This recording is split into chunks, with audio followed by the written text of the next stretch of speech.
Sherlock Holmes et l'affaire de la carte murmurée. Chapitre 1. Le dernier secret du cartographe.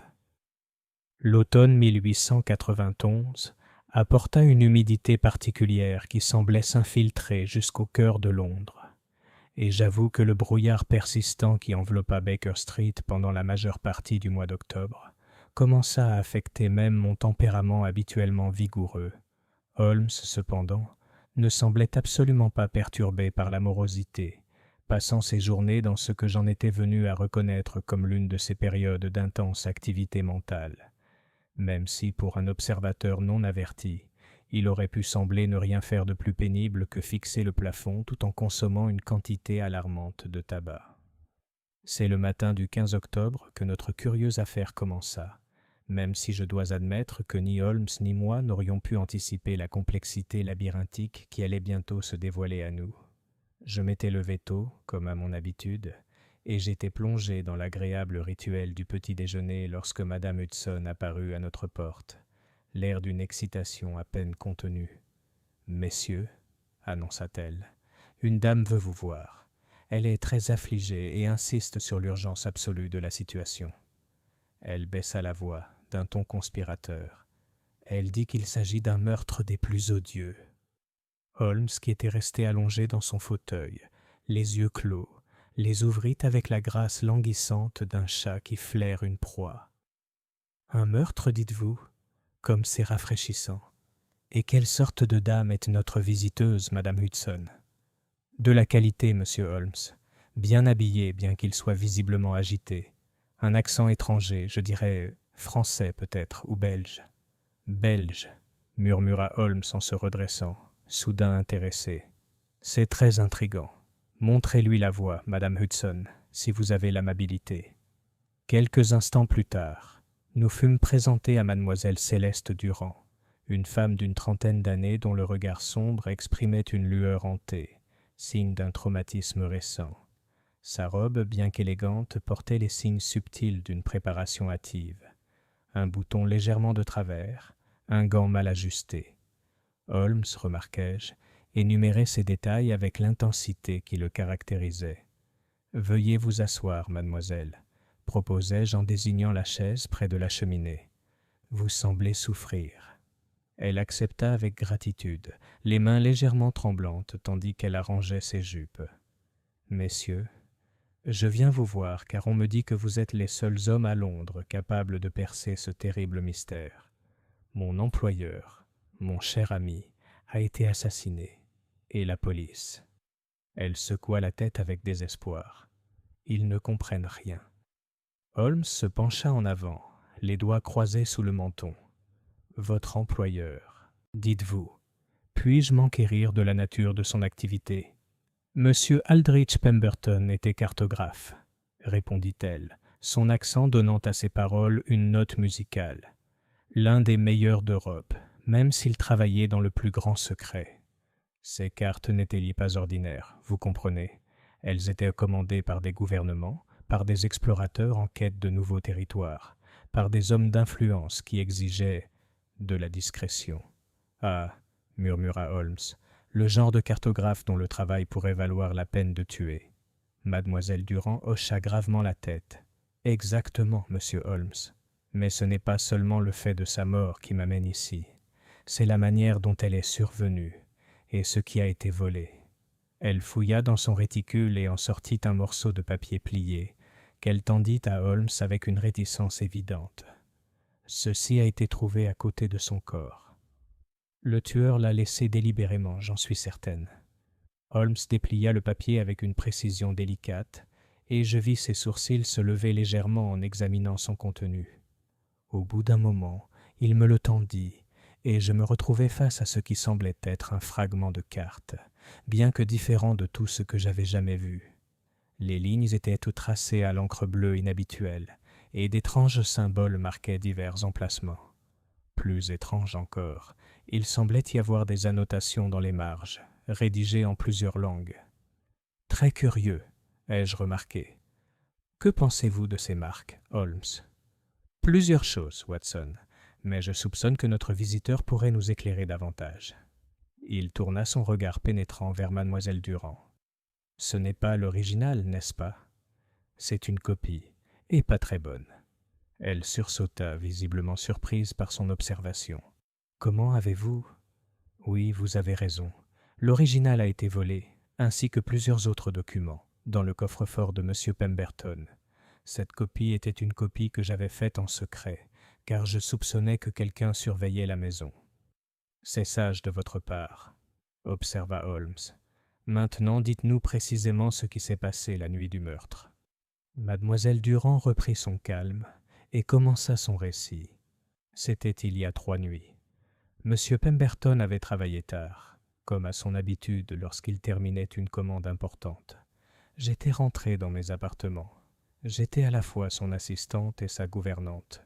Vous comprenez, lorsque j'ai été réveillé par un terrible fracas dans son bureau. Elle marqua une pause, les mains crispées sur ses genoux. En arrivant dans la pièce, je l'ai trouvé affalé sur son bureau. Au début, j'ai pensé que son cœur avait lâché.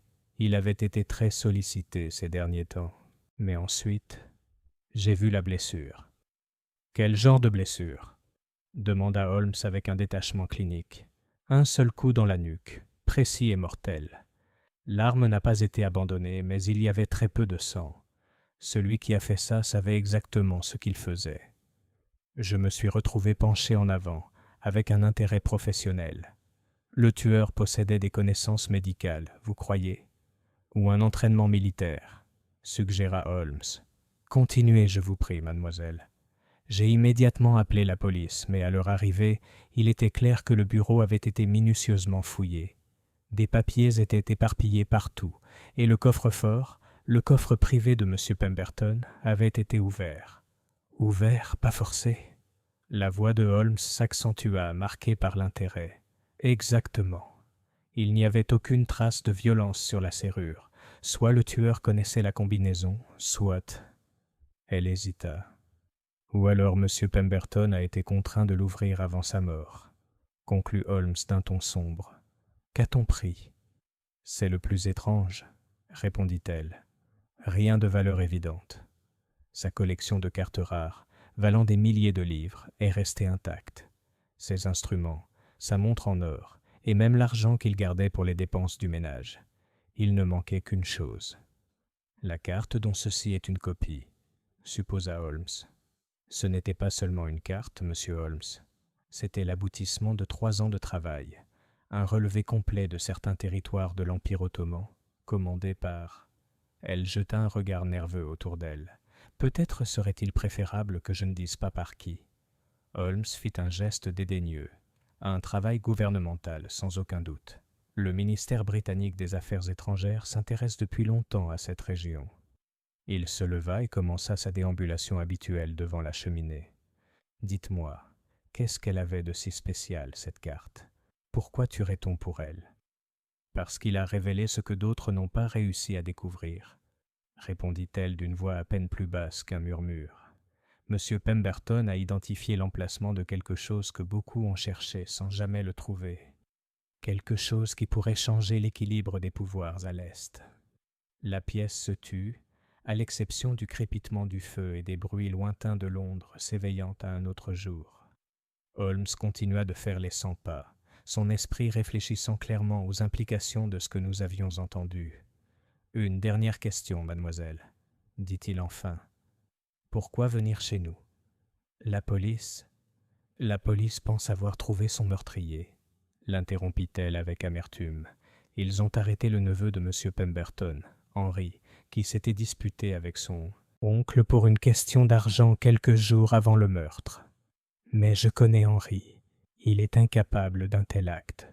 Plus important encore, il n'aurait jamais pu ouvrir ce coffre-fort. Il n'en connaissait pas la combinaison.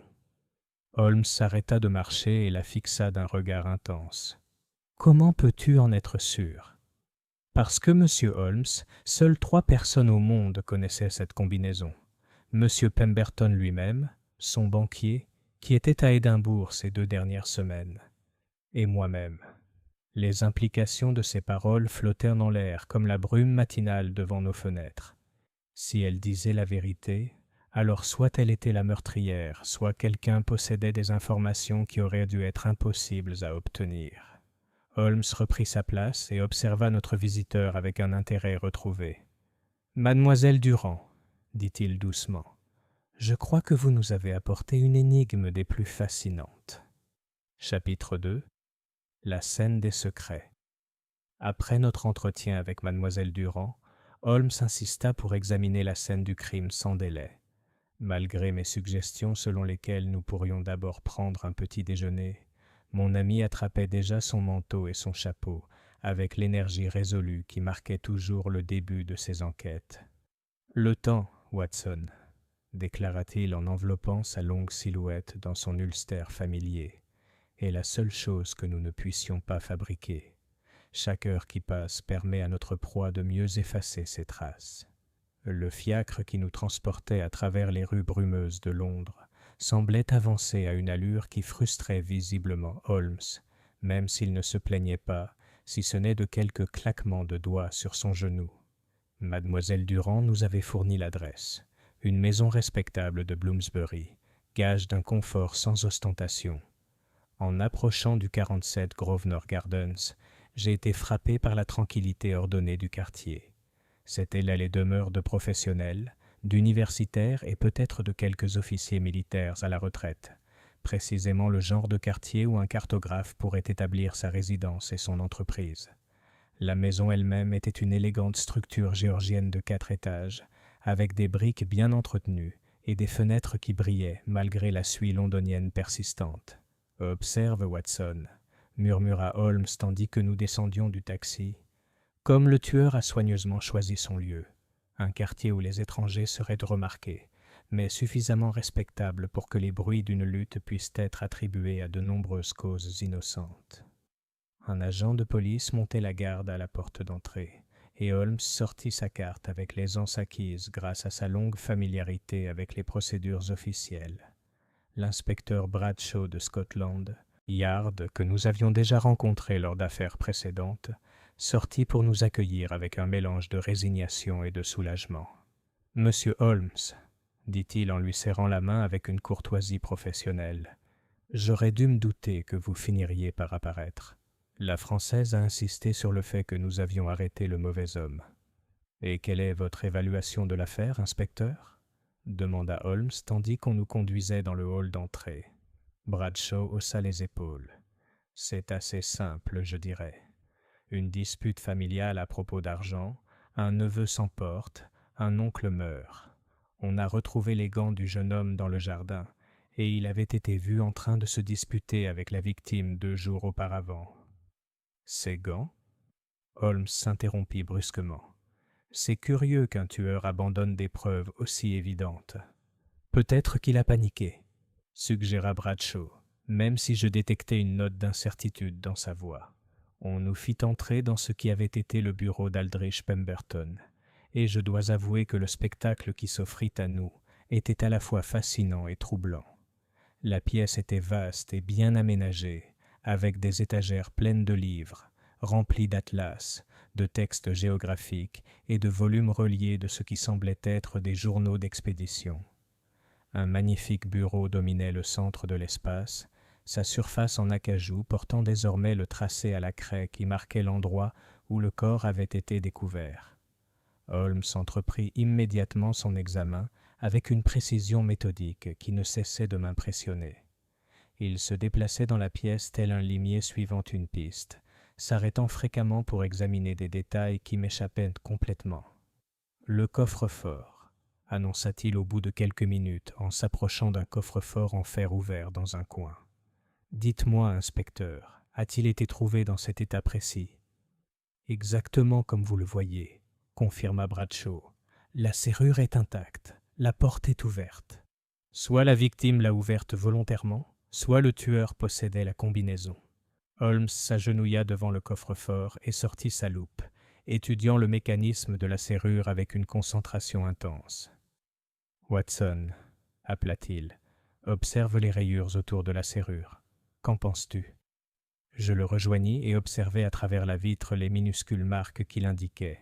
« Elles semblent assez récentes, observai-je, Mais on peut tout de même s'attendre à une certaine usure autour d'une serrure utilisée régulièrement. Exactement, murmura Holmes. Ce ne sont pas les rayures patientes d'une utilisation régulière, mais les marques hâtives d'un homme travaillant sous pression. Pourtant, la serrure ne montre aucun signe de forçage. Il se leva et épousseta ses genoux. Très éclairant. S'approchant du bureau, Holmes examina la surface où le contour à la craie marquait la position finale de la victime. « La blessure, inspecteur. Vous l'avez examinée personnellement ?»« Oui. Une seule perforation à la base du crâne, inclinée vers le haut. La mort aurait été quasi instantanée. L'angle suggère que le tueur se tenait derrière et légèrement à gauche de la victime, » observa Holmes, se positionnant pour faire une démonstration. « Un agresseur droitier, donc, ou peut-être quelqu'un cherchant délibérément à nous induire en erreur sur sa main dominante. » Il fit lentement le tour du bureau, son regard perçant scrutant chaque détail. « Les papiers éparpillés ont-ils été rassemblés ?»« Emballés et catalogués, » répondit Bradshaw. « Rien d'important. De vieilles cartes, de la correspondance avec des clients, des factures et des reçus. J'aimerais les examiner, » dit Holmes. « Mais d'abord, pourrais-je voir le jardin où les gants du neveu ont été découverts ? » Nous avons franchi les porte-fenêtres qui s'ouvraient sur un petit jardin bien entretenu. L'air d'octobre était vif, et j'ai serré mon manteau contre moi, tandis qu'Holmes commençait immédiatement son examen du terrain. « Ici, » indiqua Bradshaw en désignant un parterre de fleurs près du mur du jardin. « Je les ai trouvés enterrés sous les rosiers. » Holmes s'agenouilla et examina attentivement la terre. « Curieux, » murmura-t-il. « Le sol a été récemment remanié, mais observez bien la situation, Watson. Les gants n'ont pas été jetés à la hâte. Ils ont été délibérément enterrés, et par quelqu'un qui a pris soin de remettre la terre correctement. Peut-être que le neveu a essayé de cacher les preuves, ai-je suggéré. Peut-être, répondit Holmes, même si son ton suggérait qu'il trouvait cette explication peu satisfaisante. Dites-moi, inspecteur, le jeune Henry a-t-il été interrogé au sujet de ces gants? Il prétend les avoir perdus il y a plusieurs jours, répondit Bradshaw avec un scepticisme évident. Il dit ignorer comment ils se sont retrouvés dans le jardin.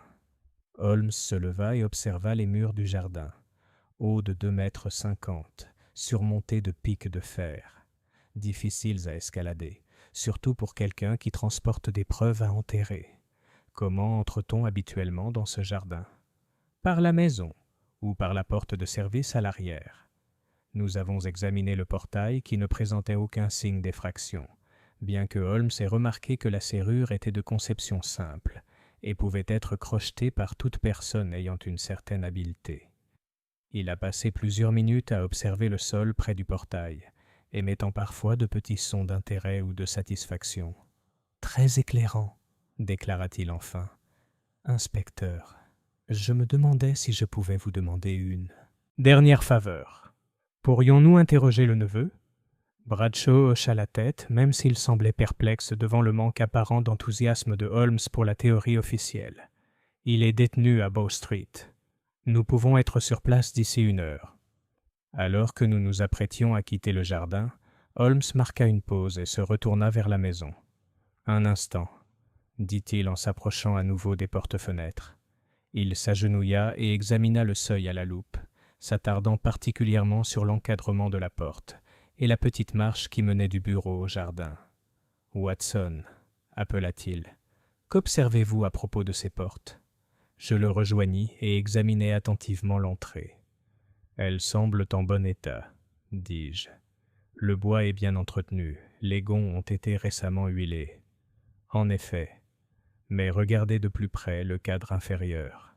J'ai regardé là où il m'avait indiqué et j'ai remarqué plusieurs petites rayures sur le bois peint. Quelqu'un a été négligent en ouvrant ces portes, ai-je observé. Ou bien, suggéra Holmes à voix basse, quelqu'un qui ne connaissait pas la maison les a ouvertes dans l'obscurité, se méprenant sur l'autorisation. Il se leva et s'essuya les mains. « Allons, Watson. Je crois que notre visite à Bow Street pourrait s'avérer très éclairante. » En traversant la maison, je ne pouvais m'empêcher de penser que Holmes avait observé bien plus qu'il n'en révélait. Son attitude trahissait la satisfaction d'un homme dont les théories se confirmaient. Et pourtant, je restais totalement dans l'ignorance quant à leur contenu. « Holmes, ai-je osé dire alors que nous attendions notre taxi, vous semblez avoir tiré quelques conclusions préliminaires sur cette affaire. » Il sourit d'un air énigmatique. « Les conclusions préliminaires sont dangereuses, Watson. Elles incitent à adapter les faits aux théories plutôt que les théories aux faits. Cependant, je dirais ceci. Si le jeune Henry Pemberton est notre assassin, alors il est soit bien plus intelligent qu'on ne le soupçonne, soit bien plus stupide. » « Comment ça ? » « Parce que, mon cher ami, soit il a commis un crime presque parfait tout en laissant des preuves évidentes de sa culpabilité, soit il a été piégé de la manière la plus experte par quelqu'un qui comprend le fonctionnement de l'esprit criminel, bien mieux que nos amis de Scotland Yard. » Chapitre 3. Le conte du neveu. L'intérieur de la station de Bow Street dégageait cette étrange atmosphère de morosité administrative qui semble imprégner tous les bâtiments consacrés à l'administration de la justice. L'inspecteur Bradshaw nous guida à travers un dédale de couloirs bordés de cellules, dont les barreaux de fer projetaient des ombres géométriques sur les murs éclairés au gaz. Le bruit de nos pas résonnait sourdement, ponctué par quelques murmures provenant de « portes verrouillées ». Henry Pemberton occupait une cellule au fond du couloir, et mon premier aperçu du jeune homme accusé de meurtre fut une surprise. Plutôt que le criminel endurci auquel je m'attendais peut-être, je vis un jeune homme d'environ 25 ans, aux traits doux et à l'air désemparé et désespéré, qui trahissait plus l'innocence que la culpabilité. Il se leva à notre approche, ses mouvements trahissant l'énergie nerveuse d'un animal en cage. Ses vêtements, bien que froissés par son confinement, étaient ceux d'un gentleman, bien coupés et de bonne qualité. Ses mains, remarquai-je avec un intérêt professionnel, étaient celles d'un érudit plutôt que d'un ouvrier, avec des taches d'encre sur les doigts suggérant une écriture régulière. « Henry Pemberton, » annonça l'inspecteur Bradshaw, « ces messieurs sont ici pour vous poser quelques questions. » Le jeune homme fixa Holmes du regard, empreint d'un espoir désespéré. « Êtes-vous du ministère des Affaires étrangères ?» demanda-t-il. « J'ai répété à tout le monde que c'était une terrible erreur, mais personne ne m'écoute. » Holmes s'installa sur une chaise en bois fournie par Bradshaw et regarda le prisonnier avec ce regard pénétrant qui avait déconcerté tant de personnes avant lui. « Je suis Sherlock Holmes, et voici mon collègue, le docteur Watson. Nous enquêtons sur la mort de votre oncle à la demande de mademoiselle Durand. » « Céleste t'envoie ?» Le soulagement dans sa voix était palpable. « Dieu merci. » Elle, au moins, sait que je n'aurais jamais pu faire de mal à oncle Aldrich. « Parlez-nous de votre relation avec votre oncle, » ordonna Holmes, sa voix ni dure ni particulièrement sympathique. Henry commença à arpenter l'espace confiné de sa cellule, l'agitation évidente. Oncle Aldrich était plus qu'un oncle pour moi. Il était mon mentor, mon employeur. Mon ami. À la mort de mes parents il y a 5 ans, il m'a accueilli sans hésiter. Il m'a appris son métier, partagé son savoir, m'a traité comme le fils qu'il n'avait jamais eu. Pourtant, vous vous êtes disputé avec lui récemment, observa Holmes. À propos d'argent, m'a-t-on dit. Le visage du jeune homme rougit de gêne. Ce n'était pas ce que j'avais l'air de croire.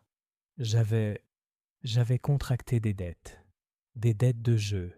J'ai honte de le dire. J'ai demandé de l'aide à oncle Aldrich et il a refusé. Cela a dû te mettre en colère, suggérai-je doucement. Déçu, oui. Mais en colère ? Henry secoua la tête avec véhémence. Il m'a expliqué ses raisons, et elles étaient trop fondées. Il a dit qu'un homme doit assumer les conséquences de ses actes, que me tirer d'affaire ne ferait qu'encourager une plus grande imprudence. Il avait raison, bien sûr. Holmes se pencha légèrement en avant. Ces dettes, à qui étaient-elles dues ? Un gentleman nommé Mortimer Flask, répondit Henry à contre-cœur. Il tient un établissement de jeu à Whitechapel. Pas le genre d'endroit qu'un homme respectable devrait fréquenter, mais... Il haussa les épaules, impuissant. Et le montant ? 50 livres. Une fortune pour moi, mais ça ne vaut pas la peine de tuer pour ça, n'est-ce pas ? Holmes nota mentalement ce chiffre, puis poursuivit son interrogatoire. « Parlez-nous du soir du meurtre. Où étiez-vous » ?« Chez moi, à Marylebone. J'ai des chambres au-dessus d'un bureau de tabac à Baker Street. Curieusement, même si plusieurs numéros sont identiques à votre adresse, Monsieur Holmes. Quelqu'un peut-il vérifier votre présence là-bas » Le visage d'Henry se décomposa. « C'est bien là le problème, voyez-vous. Mon propriétaire était en visite chez sa sœur à Brighton, et j'ai passé la soirée seul à lire. Personne ne m'a vu entrer ni sortir. »« Que lisiez-vous » demanda Holmes avec une apparente désinvolture. « Traduction des 1001 nuits par Burton. Je l'avais emprunté à la bibliothèque de mon oncle Aldrich quelques jours plus tôt. » Holmes échangea un regard avec moi, et je reconnus le léger rétrécissement de ses yeux qui indiquait qu'il avait remarqué quelque chose d'important. « À propos de ces gants retrouvés dans le jardin de votre oncle, » poursuivit Holmes, « quand les avez-vous vus pour la dernière fois ?»« Honnêtement, je ne peux pas l'affirmer avec certitude, » répondit Henry, visiblement frustré. « Je pensais les avoir égarés plus tôt dans la semaine, mais j'en possède plusieurs paires et je ne remarque pas toujours quand il en manque une. On les a peut-être volés chez moi. La serrure de ma porte est à peine sécurisée. Ou alors vous les avez peut-être perdus chez votre oncle lors de votre récente visite, » intervint l'inspecteur Bradshaw. « Je suppose que c'est possible, » admit Henry, « mais je ne me souviens pas les avoir portés ce jour-là. » Le temps était plutôt doux. Holmes se leva et commença un lent tour de la cellule, son regard perçant scrutant chaque détail de l'apparence et des manières d'Henry. « Parlez-moi du travail de votre oncle. Que saviez-vous de ses projets en cours ? » « Très peu, j'en ai peur. Il était devenu de plus en plus secret ces derniers mois. Il travaillait sur un projet important. C'était clair. Mais il ne révélait que peu de détails, même à moi. Est-ce qu'il avait l'air inquiet, effrayé ? » Henry réfléchit attentivement. « Inquiet, oui, mais pas vraiment effrayé. Plutôt prudent. » Il avait pris l'habitude de travailler rideau tiré et avait installé de nouvelles serrures sur la porte de son bureau. Il m'a également demandé de varier mes trajets et d'être attentif à quiconque pourrait me suivre. Avez-vous déjà observé quelqu'un surveiller la maison ? Une fois peut-être. Un homme en manteau sombre qui semblait rôder de l'autre côté. De la rue. Mais quand j'ai regardé à nouveau, il avait disparu. Holmes s'arrêta et fixa Henry d'un regard intense. « Le coffre-fort de ton oncle. Connaissais-tu la combinaison ? » « Absolument pas. Il n'a jamais partagé une telle information avec qui que ce soit, à ma connaissance. Même Céleste prétendait l'ignorer, même si je me demandais parfois si c'était tout à fait vrai. Pourquoi te demanderais-tu cela ? Elle semblait tout savoir sur son entreprise. Elle s'occupait de sa correspondance, de ses rendez-vous et l'aidait même dans certaines de ses recherches. Il aurait été inhabituel qu'il lui cache quelque chose d'aussi important. Holmes hocha lentement la tête, oubliant cette observation. « Une dernière question, monsieur Pemberton. À votre avis, qui aurait pu vouloir la mort de votre oncle ?» L'expression d'Henry devint pensive. « Jusqu'à cette semaine, j'aurais dit personne. Oncle Aldrich était un homme pacifique qui évitait les conflits. Mais récemment, il marqua une pause, choisissant ses mots avec soin. Il a mentionné que son projet actuel pourrait lui attirer des ennemis. Il a dit que certaines personnes seraient prêtes à tout pour empêcher que certaines informations ne soient divulguées. Quel genre d'informations ? Il n'a rien voulu dire. Il a seulement dit qu'il s'agissait de territoires de l'Empire ottoman et que des hommes puissants avaient des intérêts qu'il souhaitait protéger. Alors que nous nous apprêtions à partir, Henry agrippa les barreaux de sa cellule avec une intensité désespérée. « Monsieur Holmes, je vous donne ma parole de gentleman que je n'ai pas tué mon oncle. Quelqu'un m'utilise comme bouc émissaire commode, pendant que le véritable meurtrier est en liberté. » Holmes le regarda un long moment. « Monsieur Pemberton, » dit-il enfin, « j'ai bâti ma réputation sur le principe selon lequel, lorsqu'on élimine l'impossible, ce qui reste, aussi improbable soit-il, doit être la vérité. Je m'efforcerai d'appliquer ce principe à votre cas. » Alors que nous retournions dans les couloirs de la gare de Bow Street, l'inspecteur Bradshaw secoua la tête, visiblement perplexe. « J'espère que vous ne comptez pas perdre votre temps à poursuivre d'autres suspects, monsieur Holmes. Les preuves contre le jeune Pemberton sont solides. »« Les preuves, répondit Holmes pensivement. C'est comme le corset d'une femme, inspecteur. On peut les utiliser pour étayer presque n'importe quelle théorie si on tire les ficelles assez fort. J'ai réprimé un sourire face à cette observation typiquement irrévérencieuse, même si j'ai remarqué que Bradshaw semblait quelque peu scandalisé par la comparaison. Une fois installé en toute sécurité dans un autre fiacre, je me suis risqué à demander à Holmes son évaluation préliminaire de notre entretien. « Très éclairant, Watson », répondit-il en s'installant confortablement contre les coussins. « Notre jeune ami nous a fourni plusieurs pistes intéressantes à explorer, telles que le mystérieux Mortimer Flask et son casino d'une part, qui d'autre aurait pu connaître la combinaison du coffre-fort d'autre part, et plus intrigant encore, l'histoire des 1001 nuits. J'ai bien peur de ne pas suivre votre raisonnement à propos du livre. » Holmes sourit avec une satisfaction évidente. « Chaque chose en son temps, mon cher. Tout d'abord, je crois que nous devrions rendre visite à ce Mortimer Flask. Les dettes de jeu ont motivé bien des crimes, et 50 livres ne représentent pas une somme négligeable pour un jeune homme aux moyens modestes. » Chapitre 4. La connexion Whitechapel. La transformation qui s'opérait alors que notre fiacre quittait les confins respectables de Bow Street pour les recoins plus sombres de Whitechapel me frappait toujours par son immédiateté brutale. En l'espace de quelques kilomètres, nous passions du monde ordonné du droit et de la justice à un monde où ces concepts nous semblaient aussi étrangers que les langues parlées dans les embrasures obscures et les ruelles étroites qui proliféraient à mesure que nous avancions vers l'est.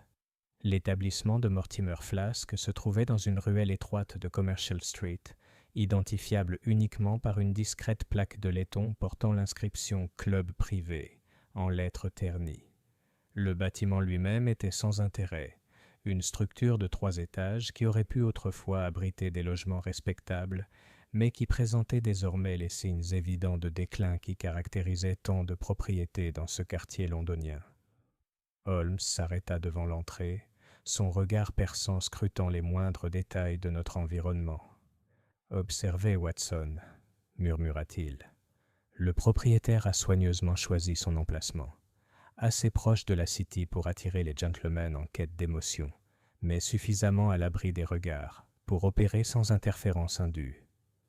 Un homme corpulent au nez aplati, digne d'un ancien pugiliste, ouvrit la porte, son regard méfiant passant de Holmes à moi, avec une méfiance évidente. « C'est un établissement privé, » grommela-t-il, « réservé aux membres. » Holmes sortit un souverain de la poche de son gilet et le tint entre ses doigts avec une élégance décontractée. « Je crois que M. Flask sera intéressé par une conversation avec une connaissance commune, un jeune homme nommé Henry Pemberton. » La mention du nom d'Henry eut un effet immédiat sur notre interlocuteur, dont l'expression passa de la suspicion à une expression proche de l'inquiétude. Après un instant d'hésitation, il s'écarta et nous fit signe d'entrer. L'intérieur de l'établissement était imprégné d'une épaisse fumée de tabac et imprégné de cette atmosphère particulière de désespoir qui imprègne toutes les maisons de jeu. Le rez-de-chaussée se composait d'une seule grande salle abritant plusieurs tables de jeu, une roulette et, dans un coin éloigné, ce qui semblait être une table de hasard. Malgré l'heure matinale, une douzaine de clients étaient déjà occupés à jouer, leur visage arborant l'expression hagarde d'hommes ayant passé la nuit à courir après la fortune et n'ayant connu que déception. Mortimer Flask lui-même se révéla être un homme mince et élégant, d'âge mûr, impeccablement vêtu malgré son environnement douteux. Ses yeux pâles exprimaient l'intelligence calculatrice de celui qui avait bâti sa vie sur la compréhension de la faiblesse humaine, et son sourire, lorsqu'il nous salua, possédait la chaleur d'une étreinte de serpent. « Messieurs, » dit-il en s'approchant la main tendue, « je suis honoré de votre visite, même si j'avoue que je suis curieux de connaître votre intérêt pour le jeune Pemberton. » « Nous enquêtons sur le meurtre de son oncle, » répondit Holmes sans préambule. « J'ai cru comprendre que le jeune homme vous devait une somme considérable. » L'expression de Flask resta inchangée, même si je percevais une légère tension dans son attitude. En effet, 50 livres, pour être précis, une dette qu'il semblait incapable de régler. 50 livres, ce n'est pas une fortune, ai-je observé. Ça ne vaut certainement pas la peine de tuer pour ça. Vous méconnaissez la nature de mon activité, docteur, répondit Flasque d'un ton affirmatif. Le montant des dettes individuelles importe moins que le principe du paiement de toutes les dettes. Une réputation de clémence serait préjudiciable à mes intérêts. Holmes observait les tables de jeu avec un intérêt apparent, même si je savais que son attention était entièrement focalisée sur notre hôte. « Quand avez-vous vu M. Pemberton pour la dernière fois ?»« Il y a quelques jours, il est venu ici dans un état d'agitation considérable, affirmant que son oncle avait refusé de l'aider à régler sa dette. Il a demandé un délai supplémentaire, que j'ai accordé par charité chrétienne. Combien de temps ? 1 semaine. Je lui ai dit que si la dette restait impayée après ce délai, je serais obligé de prendre des mesures plus directes. Les implications de cette déclaration flottaient entre nous, et je me surpris à observer les traits pâles de Flasque, avec un intérêt renouvelé. C'était un homme qui n'hésiterait pas à recourir à la violence pour atteindre ses objectifs, et pourtant, quelque chose dans son attitude suggérait qu'il n'était pas notre assassin. « Dites-moi, » poursuivit Holmes, « quelle était votre appréciation du jeune Pemberton ? Vous a-t-il semblé capable de meurtre ?» Flasque examina la question avec une attention manifeste. « Henry Pemberton est faible, » dit-il finalement. « Faible et stupide, mais pas violent. Il n'a pas l'endurance nécessaire pour commettre un crime grave. Ses dettes sont nées de son optimisme plutôt que du désespoir, si vous voyez ce que je veux dire. »« Tu as presque l'air de l'apprécier, » observai-je. « J'apprécie tous mes clients, docteur. Il est mauvais pour les affaires de nourrir de l'animosité envers ceux qui contribuent à nos moyens de subsistance. » Holmes s'approcha d'une table de jeu où se déroulait une partie de whist décousu. J'imagine qu'on entend beaucoup d'informations intéressantes dans un établissement comme celui-ci. Les gentlemen, ivres de boisson, parlent souvent plus librement que dans un cadre plus respectable. « Peut-être, » répondit prudemment Flasque. « Bien sûr, je ne violerai jamais les confidences de mes clients. »« Bien sûr, mais je me demande si vous avez entendu parler du travail d'Aldrich Pemberton. La cartographie est un domaine spécialisé, et les commandes gouvernementales font souvent l'objet de spéculations. » Pour la première fois depuis notre arrivée, le sang-froid de Flasque sembla légèrement vaciller. Ses yeux pâles se posèrent sur l'escalier menant aux étages supérieurs, et je perçus un léger changement dans sa respiration. « Je n'y connais rien, » dit-il d'un ton sans conviction. « Mes centres d'intérêt se limitent aux jeux de hasard. » Holmes sourit avec la satisfaction d'un chasseur qui a décelé une faiblesse chez sa proie. « Bien sûr. J'imagine néanmoins que certains de vos clients pourraient s'intéresser aux cartes sensibles, notamment celles concernant les territoires de l'Empire ottoman. » La réaction à ces mots fut immédiate et révélatrice. Le visage de Flasque devint blême, et ses mains, restées immobiles tout au long de notre conversation, se mirent à trembler légèrement.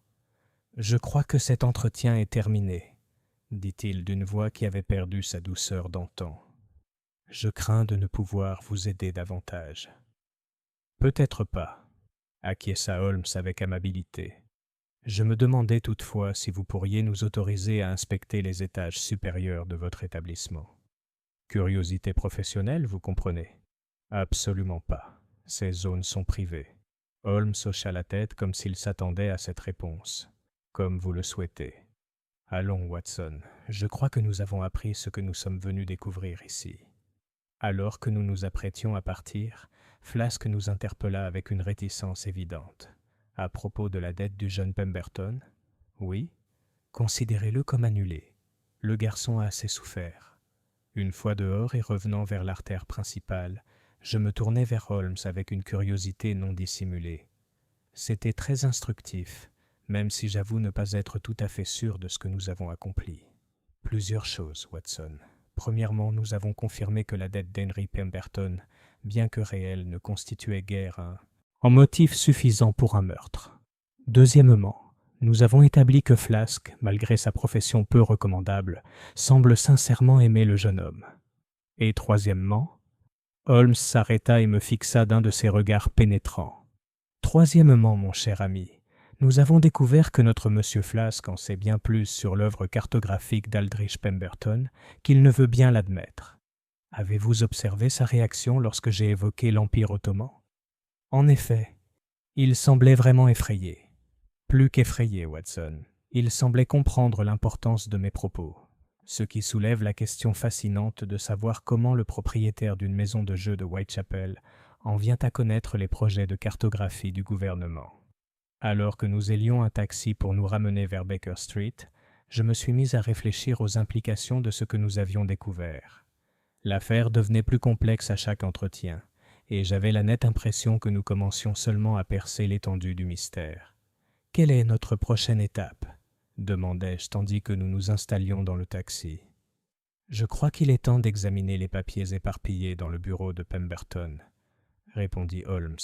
« Parfois, les indices les plus importants se cachent parmi les détails les plus banals. » Et puis, les yeux de Holmes brillaient de cette lueur d'impatience qui apparaissait toujours lorsqu'il sentait que la poursuite commençait sérieusement. « Alors, Watson, je crois que nous allons rendre une nouvelle visite à Mademoiselle Durand. J'ai omis de poser certaines questions lors de notre premier entretien, des questions qui pourraient bien s'avérer très éclairantes. » Chapitre 5. Documents et révélations. L'inspecteur Bradshaw avait tenu parole, et nous avons trouvé les documents rassemblés dans le bureau d'Aldrich Pemberton, qui nous attendait à Scotland Yard, soigneusement triés et catalogués dans une série de chemises en papier kraft. La pièce réservée à notre examen était petite et morne, éclairée par un unique lampadaire à gaz qui projetait des ombres ondulantes sur la table en bois abîmée, où les documents avaient été disposés.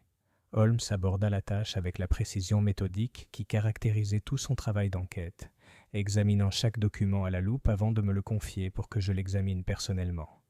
La plupart des documents semblaient assez banals. Correspondances avec des clients, factures de fournisseurs de matériel cartographique et reçus de diverses dépenses professionnelles. « Observe, Watson, » murmura Holmes après que nous ayons travaillé pendant peut-être 1 heure. Avec quelle méthode notre défunt cartographe tenait ses archives. Chaque dépense était comptabilisée, chaque correspondance classée par ordre chronologique. Pourtant, il marqua une pause, tenant une lettre à la lumière.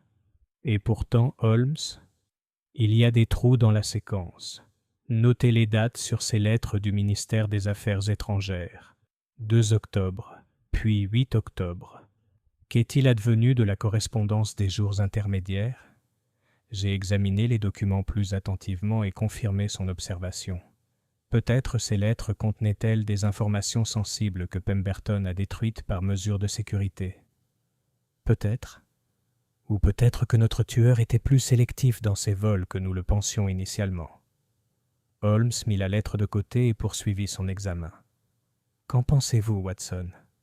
Il me tendit une feuille de papier couverte de ce qui semblait être des chiffres et des lettres aléatoires, disposées par groupes de 5. À mon œil non averti, cela ressemblait à la tentative d'un enfant de créer un code secret. Une sorte de code, ai-je suggéré, sans aucun doute. Et ici, il sortit une autre feuille, celle-ci comportant une série de croquis qui semblaient montrer des coupes transversales du terrain. Des études d'élévation, sauf erreur grave. Notre monsieur Pemberton cartographiait bien plus que de simples caractéristiques géographiques. Au fur et à mesure de notre examen, une tendance s'est dessinée. Parmi la correspondance commerciale courante se trouvèrent des fragments de ce qui semblait être un projet beaucoup plus vaste et complexe. Des messages codés, des dessins techniques, et plus intrigants encore, plusieurs lettres portant des sceaux officiels que je ne reconnaissais pas. Ce sceau, observai-je en désignant un exemplaire particulièrement orné. N'est-il pas britannique, n'est-ce pas? Holmes l'examina à la loupe avec un intérêt évident. Ottoman, sauf erreur de ma part. Ce qui soulève la question, pourquoi un cartographe britannique recevrait-il de la correspondance officielle de Constantinople? Peut-être travaillait-il pour les 2 gouvernements simultanément? Un jeu dangereux si c'est le cas. Le ministère britannique des Affaires étrangères voit d'un mauvais œil les loyautés partagées, en particulier lorsque des territoires sensibles sont concernés. Holmes se redressa brusquement, son attention focalisée sur une feuille de papier cachée sous une liasse de reçus. « Watson, dit-il doucement, Je crois que nous avons trouvé quelque chose d'une importance considérable. Le papier qu'il me tendit semblait être un croquis approximatif de ce qui ressemblait à un puits de mine ou à une excavation, accompagné de mesures et de notes en plusieurs langues. Au bas de la feuille, de la main soignée de Pemberton, figuraient les mots suivants. Localisation confirmée. Profondeur d'environ 60 mètres. Entrée scellée mais accessible. Que pensez-vous que cela représente ? Ai-je demandé. J'ai des soupçons, mais nous aurons besoin d'informations. Complémentaires pour les confirmer. Holmes rassembla les papiers avec une satisfaction évidente. Je crois qu'il est temps de rendre une nouvelle visite à mademoiselle Durand. Certaines questions exigent des réponses immédiates. Le voyage de retour vers Bloomsbury nous a conduits au cœur de l'agitation londonienne de l'après-midi, et je me suis retrouvé à scruter les visages de nos compagnons de voyage avec une attention nouvelle. L'affaire avait pris une complexité qui suggérait des dangers dépassant le simple cas d'un meurtre familial, et je ne pouvais m'empêcher d'avoir le sentiment d'être observé. Holmes semblait partager mon malaise, car il a passé une grande partie du voyage à regarder par la lunette arrière de notre taxi et à faire des commentaires occasionnels sur l'opportunité de varier son itinéraire lorsqu'on mène des enquêtes sensibles. Mademoiselle Durand nous reçut dans le même salon où nous nous étions rencontrés, même si son attitude semblait considérablement plus agitée que lors de notre premier entretien. Son regard sombre exprimait une lueur hantée qui trahissait des nuits blanches et une inquiétude constante. « Messieurs, dit-elle en se levant pour nous saluer, je vous prie de m'apporter de bonnes nouvelles du pauvre Henry. »« Nous progressons, » répondit Holmes avec diplomatie, même si certains points nécessitent des éclaircissements. « Pourrions-nous nous parler en privé ?» Elle jeta un coup d'œil vers la porte, visiblement nerveuse. « Bien sûr. J'ai congédié les domestiques pour l'après-midi. Leurs questions incessantes devenaient pénibles. » Holmes s'installa dans son fauteuil et la regarda avec ce regard pénétrant qui avait déconcerté tant de personnes avant elle. « Mademoiselle, lors de notre dernière conversation, vous avez indiqué que seules 3 personnes connaissaient la combinaison du coffre-fort de votre employeur.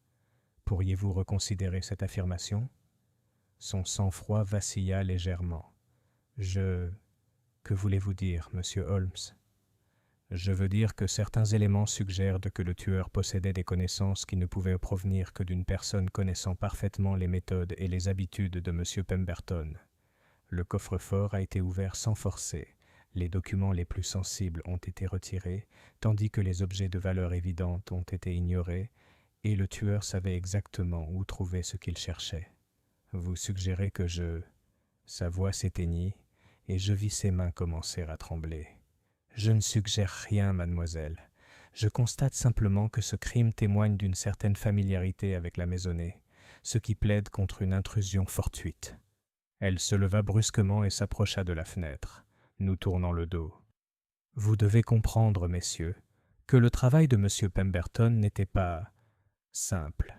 Certains aspects de ses commandes exigeaient la plus grande discrétion.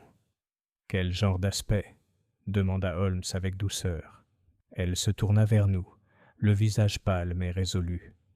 Il ne travaillait pas seulement pour le gouvernement britannique. Il y avait d'autres parties intéressées. L'Empire ottoman ? Son sursaut de surprise confirma les soupçons de Holmes. Comment avez-vous... Oui, entre autres. Monsieur Pemberton croyait que l'information devait servir la cause du savoir plutôt que les ambitions d'une nation en particulier. Il créait des cartes utiles à tous ceux qui aspiraient à la connaissance. Un sentiment noble, a observé Holmes, même s'il pourrait être considéré comme une trahison par des esprits moins philosophiques. C'est pourquoi un tel secret était nécessaire. Mais je vous jure, messieurs, que ni M. Pemberton ni moi n'avons jamais eu l'intention de nuire aux intérêts britanniques. Nous cherchions simplement à préserver des informations qui, autrement, auraient pu être perdues ou supprimées. Holmes se pencha en avant, attentif. Qu'avait-elle de si spécial, cette carte ? Qu'avait découvert Pemberton pour mériter sa mort ? Mademoiselle Durand retourna à sa chaise, retrouvant peu à peu son calme. « Messieurs, avez-vous déjà entendu parler des mines du roi Salomon ? Je dois avouer que cette question m'a complètement pris au dépourvu. Le Salomon biblique ? Ce n'est sûrement qu'une légende. Ce n'est pas une légende, Dr. Watson. Un fait historique, bien que soigneusement occulté par ceux qui voulaient en tirer profit. Elle se leva et se dirigea vers une étagère, d'où elle sortit un volume relié en cuir. M. Pemberton effectuait des recherches sur les anciennes routes commerciales à travers les territoires ottomans lorsqu'il découvrit des références à des mines scellées qui correspondaient aux descriptions des textes bibliques. Holmes accepta le livre qu'elle lui offrait et commença à en examiner le contenu avec une fascination évidente. Et il avait localisé ces mines? Plus que les localiser, il y avait accès. Les autorités turques, à la recherche de revenus, avaient accepté de lui permettre d'arpenter certaines zones interdites en échange d'informations géographiques détaillées. Ce qu'il y a trouvé. Elle marqua une pause, choisissant ses mots avec soin. Ce qu'il a trouvé était la preuve que la richesse légendaire de Salomon n'était pas du tout une légende. De l'or ? Demandai-je. Or, argent, pierres précieuses, des richesses inimaginables, confisquées depuis près de 3000 ans. Mais plus encore, M. Pemberton a découvert des preuves que d'autres puissances européennes avaient secrètement négocié l'accès à ces mêmes sites. Holmes leva les yeux du livre avec un vif intérêt. Quel pouvoir! Les Allemands, certainement. Peut-être aussi les Russes. La carte volée contenait non seulement l'emplacement précis des mines, mais aussi des renseignements détaillés sur ces autres négociations. Entre de mauvaises mains, de telles informations pourraient déstabiliser toute la région. Les implications de ce qu'elle nous disait commençaient à nous pénétrer. Il ne s'agissait pas d'un simple meurtre à but lucratif, mais potentiellement d'un acte d'espionnage international dont les conséquences pouvaient atteindre les plus hauts niveaux du gouvernement. Qui d'autre était au courant de la découverte de Pemberton ? Demanda Holmes. Très peu. Les responsables turcs qui lui ont accordé l'accès, certainement. Son contact au ministère des Affaires étrangères, un certain Whitmore. Et... Elle hésita. Et... Il y avait un autre homme, quelqu'un qui avait contacté M. Pemberton en privé. Il prétendait représenter certains intérêts commerciaux susceptibles de financer d'autres expéditions. M. Pemberton se méfiait de lui, mais il était très persistant. Cet homme avait-il un nom ? Il se faisait appeler Morrison, même si M. Pemberton doutait que ce soit son vrai nom. Il parlait avec un léger accent, allemand peut-être, ou autrichien. Holmes referma le livre et le lui rendit avec une satisfaction évidente. « Mademoiselle, vous avez été d'une grande aide. Une dernière question. La nuit du meurtre. Êtes-vous certaine de n'avoir entendu qu'un seul intrus ?» Elle y réfléchit attentivement. Le fracas qui m'a réveillé a été très violent, comme si quelque chose de lourd était tombé. Mais maintenant que tu le dis, j'ai entendu des voix après, des voix basses, comme si les gens discutaient de quelque chose. Des voix, pluriel ? Je crois que oui, même si j'ai été tellement choqué par la découverte du corps de M. Pemberton que je me suis peut-être trompé. Alors que nous nous apprêtions à prendre congé, Holmes s'arrêta à la porte. « Mademoiselle, je vous conseille vivement de prendre des précautions pour votre sécurité. Si nos suppositions sont exactes, vous pourriez avoir connaissance de choses que certaines personnes pourraient trouver gênantes. » La peur qui traversa son visage me suggéra que cette possibilité lui était déjà venue à l'esprit. « Quel genre de précautions, monsieur Holmes ? » Variez vos habitudes. Évitez de rester seul après la tombée de la nuit. Et si vous voyez quelqu'un surveiller la maison, prévenez-nous immédiatement. Tandis que notre fiacre nous ramenait vers Baker Street à la tombée de la nuit, je me suis surpris à contempler l'extraordinaire transformation qu'avait subie notre affaire. Ce qui avait commencé comme un simple meurtre familial s'était transformé en quelque chose de bien plus complexe et dangereux. « Holmes, dis-je finalement, avons-nous affaire à des criminels internationaux ? » « Je crois que nous avons affaire à quelque chose de bien plus grave que des criminels de droit commun, Watson. Nous avons affaire à des hommes qui servent des causes plus importantes que le profit personnel, des hommes qui n'hésiteraient-ils pas à commettre un meurtre au nom des intérêts de leur nation. » Le brouillard commençait à descendre lorsque nous atteignîmes Baker Street, et je ne pouvais m'empêcher de penser que nous entrions dans une phase de notre enquête où les dangers seraient aussi obscurs que la brume du soir qui tourbillonnait autour de notre taxi. Chapitre 6. La connexion allemande. Le lendemain matin, un télégramme allait bouleverser le cours de notre enquête. Holmes était plongé dans son rituel habituel de lecture des journaux du matin, lorsque Madame Hudson apparut avec l'enveloppe jaune caractéristique des communications urgentes. « Du ministère des Affaires étrangères », annonça Holmes après avoir déchiré le message et parcouru son contenu. Son expression devint de plus en plus grave à mesure qu'il lisait.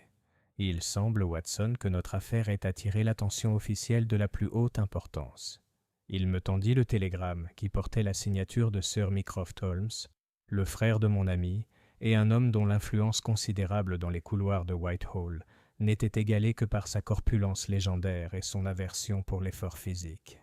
« Votre présence est requise immédiatement concernant l'affaire Pemberton. Développement d'importance nationale, très urgent.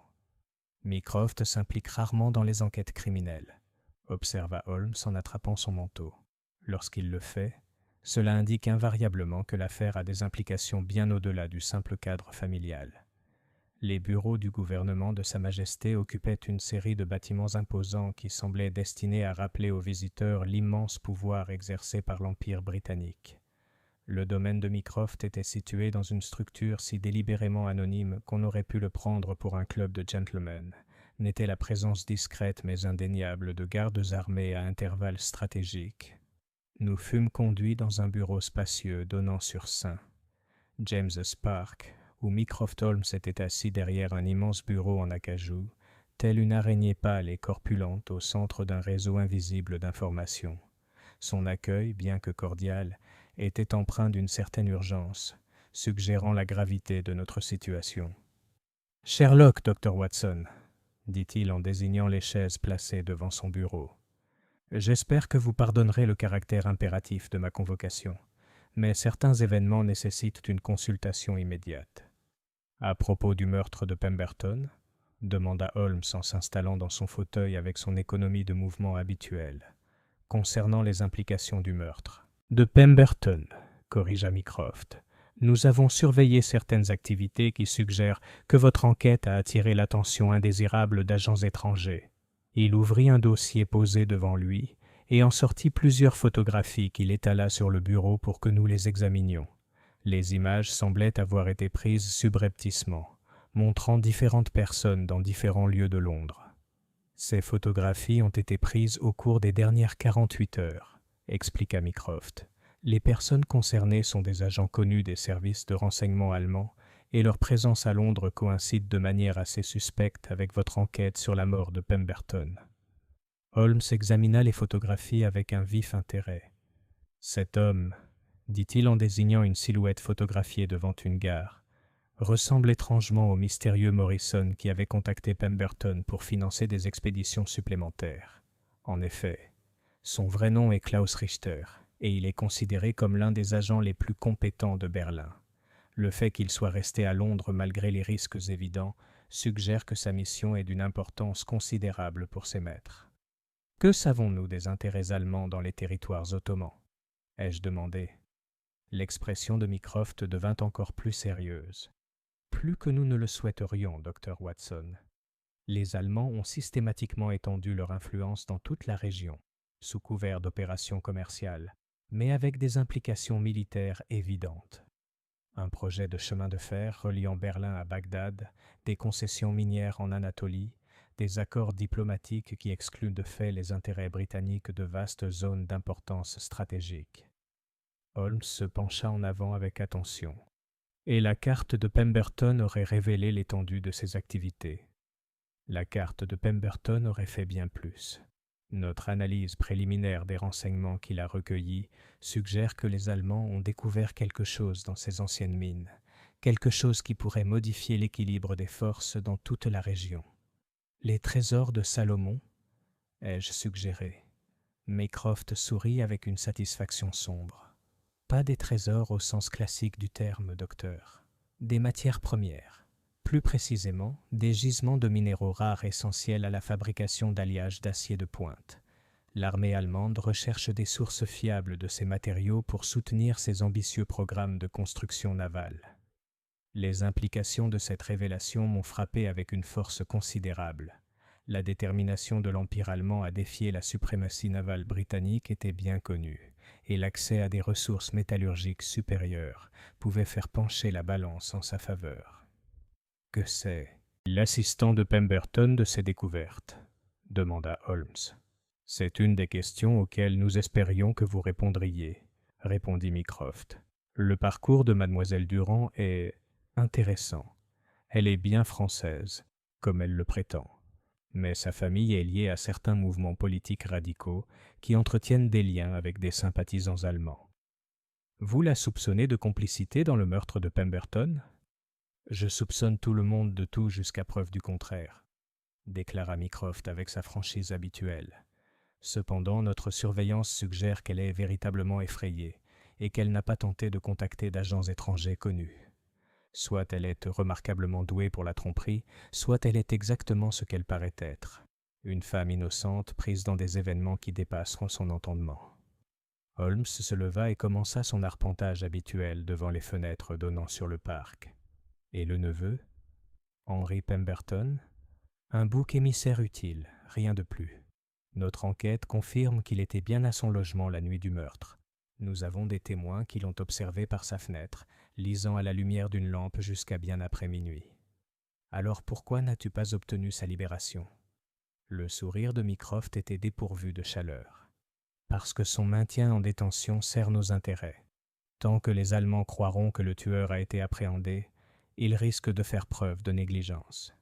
J'ai été quelque peu perturbé par cette volonté désinvolte de permettre à un homme innocent de rester incarcéré pour des raisons de politique d'État, mais j'ai reconnu que de tels calculs faisaient partie du jeu plus vaste de l'espionnage international. « Que nous demandez-vous » demanda Holmes. « Poursuivez votre enquête, mais avec une prudence accrue. Nous pensons que Richter et ses associés planifient une action pour récupérer les renseignements volés, et vos investigations pourraient la précipiter cette action. Vous souhaitez que nous servions d'appât ? Je souhaite que vous soyez mes yeux et mes oreilles dans une situation que la surveillance conventionnelle ne peut pas surveiller efficacement. Les Allemands connaissent nos agents, mais ils n'ont aucune raison de soupçonner que le détective conseil le plus réputé de Grande-Bretagne travaille en coopération avec le gouvernement de Sa Majesté. » Holmes s'arrêta et fixa son frère d'un regard pénétrant. « Et si nous refusons ? Des innocents pourraient alors mourir, et les intérêts britanniques dans l'une des régions les plus stratégiques du monde pourraient être gravement compromis. Le choix, comme toujours, vous appartient. » Alors que nous nous apprêtions à partir, Mycroft tendit à Holmes une petite carte portant seulement une adresse. « Si vous avez besoin d'aide, présentez-la à l'endroit indiqué. Les messieurs que vous y trouverez sont remarquablement doués pour résoudre les problèmes d'ordre physique. » Le brouillard de l'après-midi commençait à se dissiper lorsque nous sortîmes du bâtiment gouvernemental anonyme, et je me surpris à observer les visages des passants avec une attention nouvelle. Savoir que des agents étrangers opéraient à Londres donnait un air menaçant même aux rencontres les plus innocentes. « Holmes, dis-je alors que nous nous dirigions vers l'artère principale, sommes-nous bien avisés de nous mêler d'espionnage international ? Notre expertise réside dans les enquêtes criminelles, pas dans les affaires d'État. Les deux ne sont pas toujours aussi distincts qu'on pourrait le croire, Watson. Les crimes, qu'ils soient commis par des criminels de droit commun ou par des agents étrangers, suivent certains schémas. Le défi consiste à reconnaître ces schémas malgré leur complexité supplémentaire. Et vous croyez pouvoir reconnaître les schémas dans ce cas ? Holmes sourit avec une satisfaction évidente. Je crois, mon cher ami, que nos adversaires ont commis l'erreur classique de supposer que la complexité implique nécessairement la sophistication. En réalité, les schémas les plus élaborés comportent souvent des failles fondamentales que des approches plus simples permettraient d'éviter. Telles que, par exemple, ils ont supposé que tuer Pemberton suffirait à obtenir les informations recherchées. En réalité, ils ont simplement veillé à ce que sa mort attire précisément l'attention qu'ils espéraient éviter. Alors que nous élions un taxi pour nous ramener vers Baker Street, je réfléchissais à l'extraordinaire transformation qu'avait subie notre enquête. Ce qui avait commencé comme une simple enquête pour meurtre s'était transformé en une affaire impliquant les plus hautes sphères du gouvernement et le fragile équilibre des relations internationales. Quelle est notre prochaine étape ? Demandai-je tandis que nous nous installions confortablement dans notre fiacre. Revenons aux fondamentaux, Watson. Pemberton a été tué par quelqu'un qui connaissait ses habitudes et avait accès à son domicile. Le coffre-fort a été ouvert par quelqu'un qui possédait la combinaison. Les documents les plus sensibles ont été saisis par quelqu'un qui savait exactement ce qu'il cherchait. Ces faits demeurent inchangés, que notre tueur ait été motivé par un intérêt personnel ou par la raison d'État. Vous croyez que la réponse se trouve plus près de chez vous que Mycroft ne le suggère. Je crois que la réponse réside dans l'intersection des motivations personnelles et politiques, une combinaison qui s'avère souvent plus dangereuse que chacune d'elles prises séparément. Chapitre 7. Ombres et révélations. Les événements de la soirée suivante allaient s'avérer parmi les plus poignants de notre longue relation, et même aujourd'hui, des années plus tard, j'hésite à me remémorer tous les détails de ce qui s'est passé. Tout a commencé assez calmement, Holmes et moi dînant à notre heure habituelle, avant de nous installer dans nos fauteuils respectifs pour une soirée de contemplation des complexités que nous avions découvertes. Holmes avait passé une grande partie de l'après-midi dans ce que j'avais fini par reconnaître comme l'une de ces périodes d'intense activité mentale, fumant sa pipe avec une précision méthodique tout en fixant le plafond, dans une apparente abstraction. Je savais qu'il valait mieux ne pas interrompre ces séances, car l'expérience m'avait appris que son esprit étudiait les diverses permutations et possibilités suggérées par notre enquête. Il était environ 21 heures lorsque Madame Hudson apparut à notre porte, l'air très inquiet. « Monsieur Holmes, » annonça-t-elle, « il y a une jeune femme en bas qui insiste pour vous parler immédiatement.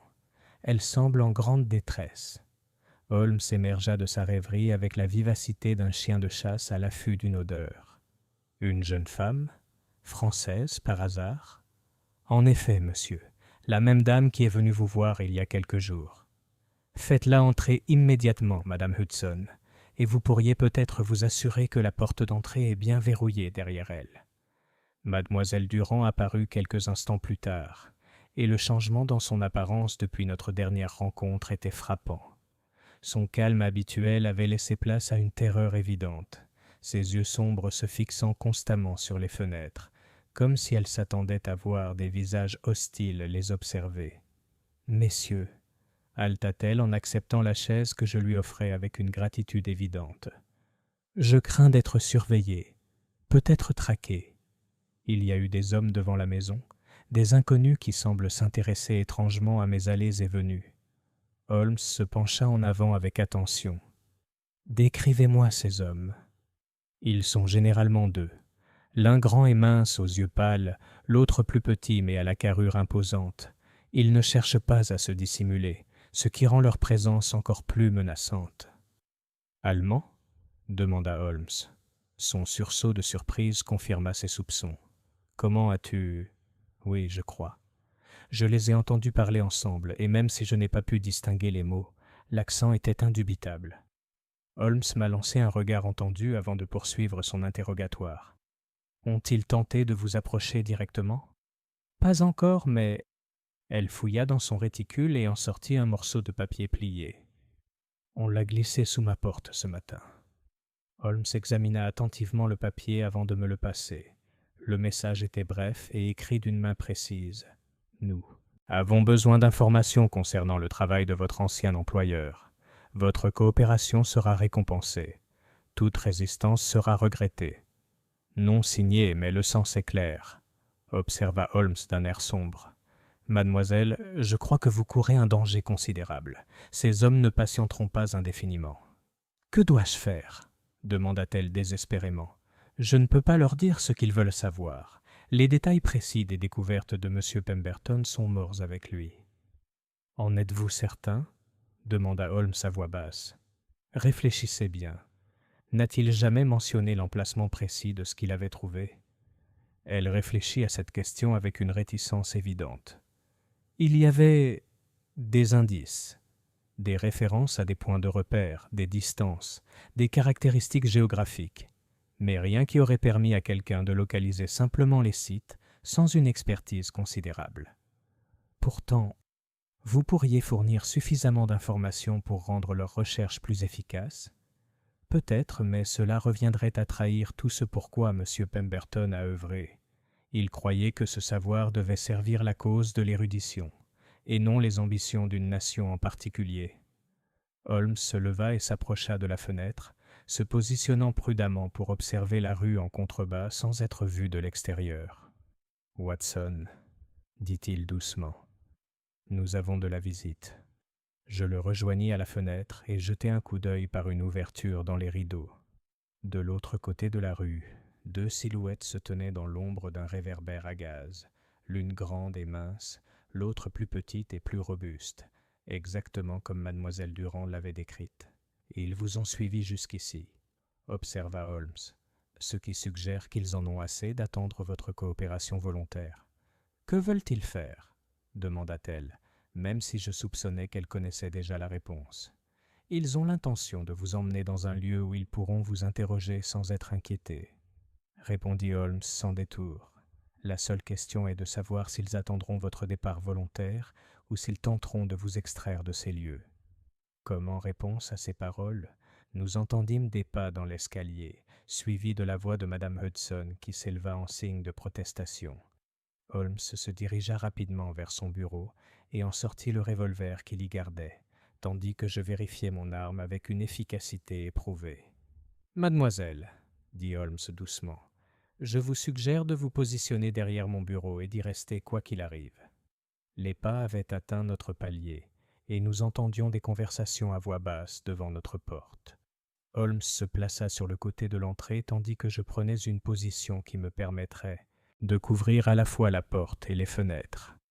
On frappa à la porte poliment mais avec insistance. « Monsieur Holmes, » lança une voix à l'accent allemand prononcé, « nous apprécierions de vous accorder quelques instants pour discuter d'un sujet d'intérêt commun. »« Je crains de ne pas recevoir de visiteurs ce soir, » répondit Holmes avec amabilité. « Vous pourriez peut-être revenir à des heures plus conventionnelles. »« Je ne pense pas, » répondit la voix, et nous entendîmes le bruit caractéristique d'une clé tournant dans la serrure. Holmes et moi échangeâmes un regard empreint d'une compréhension profonde.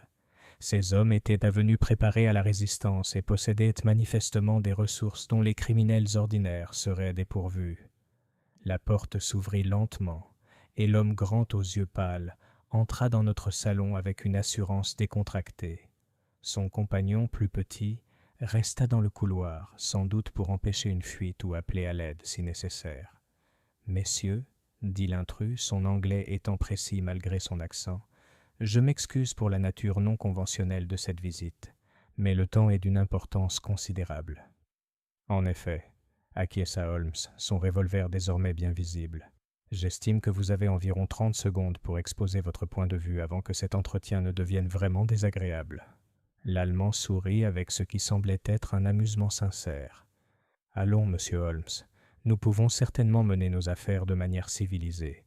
Nous ne cherchons qu'à obtenir des informations, et nous sommes prêts à récompenser généreusement votre coopération. » « Quel genre d'informations ? » L'emplacement précis de certains sites archéologiques cartographiés par feu Aldrich Pemberton.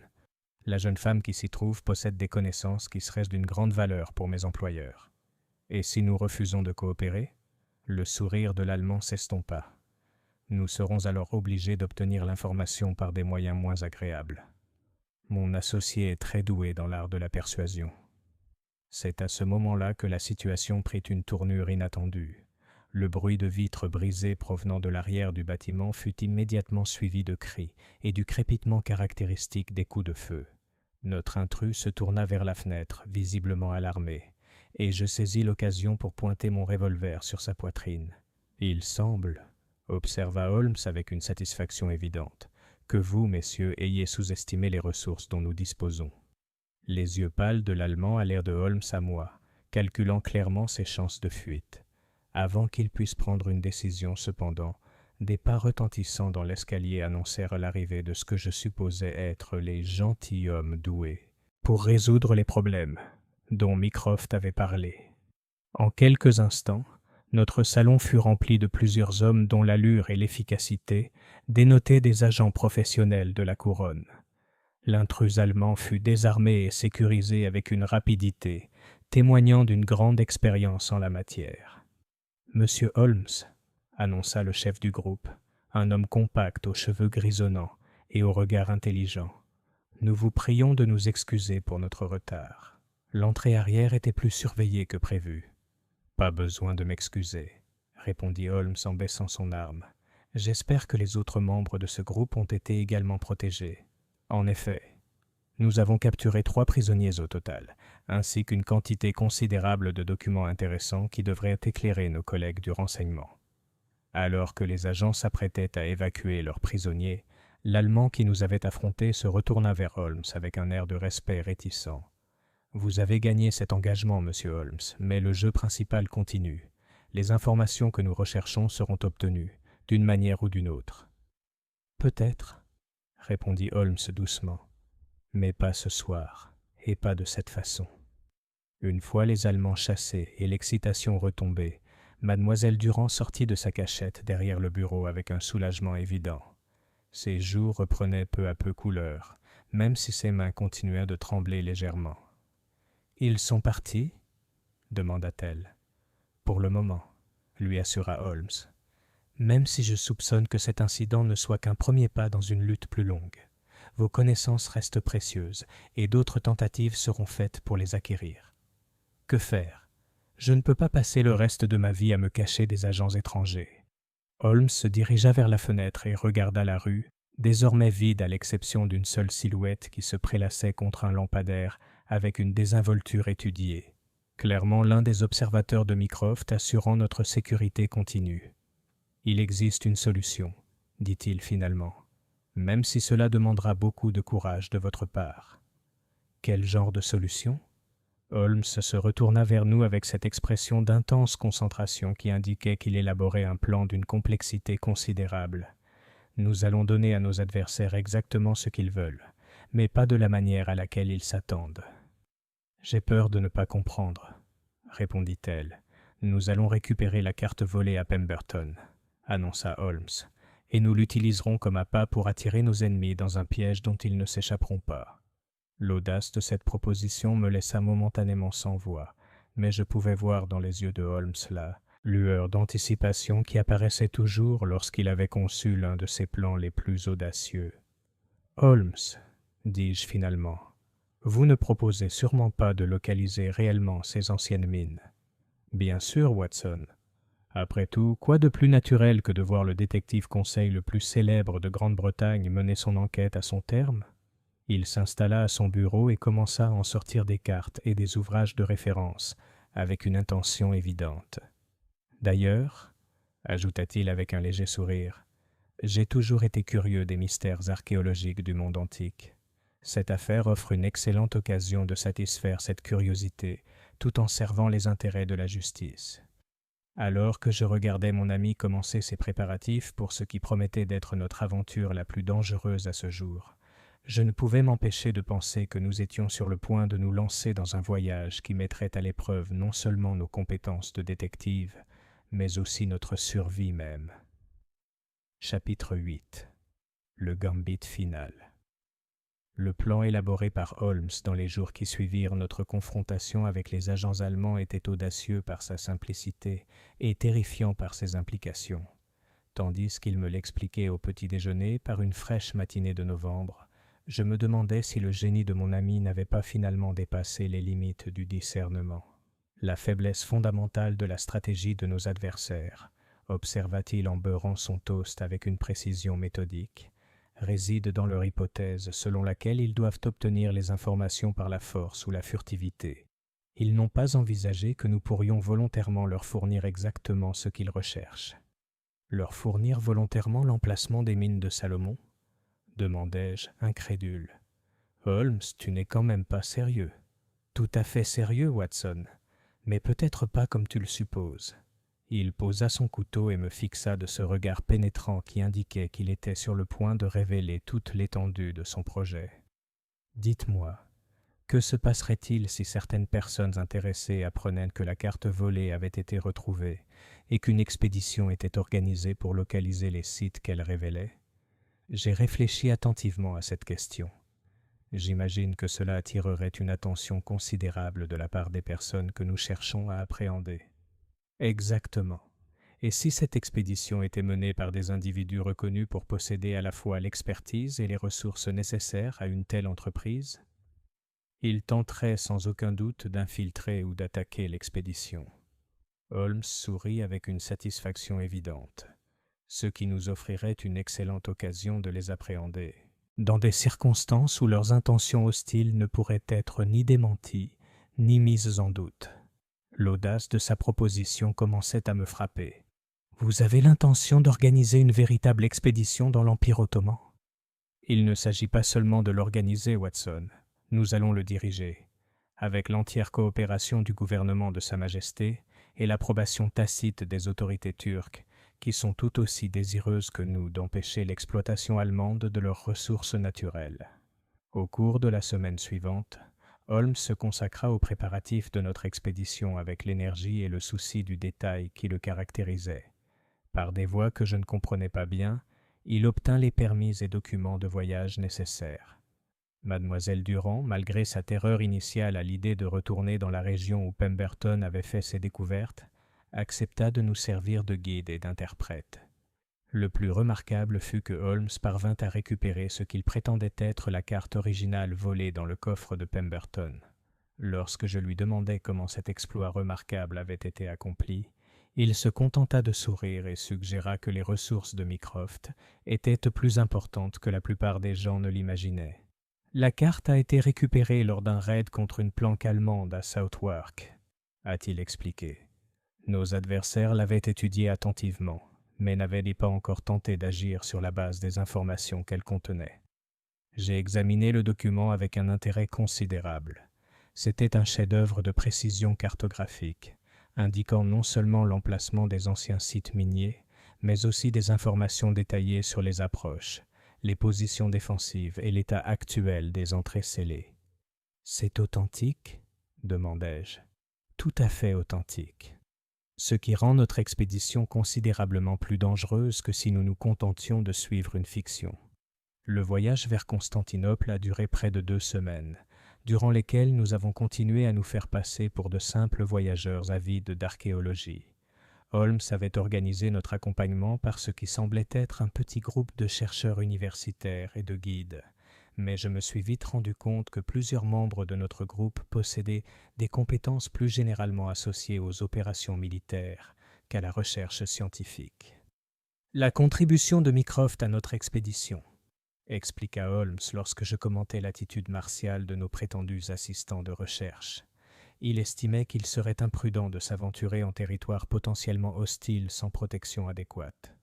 Mademoiselle Durand s'est révélée une compagne précieuse, sa connaissance de la région et de ses langues nous permettant de naviguer avec une relative aisance dans la bureaucratie complexe de l'administration ottomane.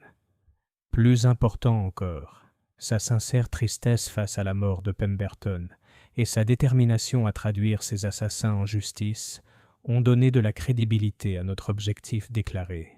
Les sites indiqués sur la carte de Pemberton se trouvaient dans une région reculée, à environ 2 jours de voyage de la capitale, accessible uniquement par des pistes accidentées serpentant à travers un terrain de plus en plus désolé. À mesure que nous approchions de notre destination, le caractère ancien du paysage devenait de plus en plus apparent. Des formations rocheuses érodées qui auraient pu être des murs défensifs, des traces de routes ayant servi au commerce de civilisations disparues, et plus intrigant encore, les entrées scellées de mines souterraines qui correspondaient parfaitement aux descriptions de notre carte volée. « Magnifique !»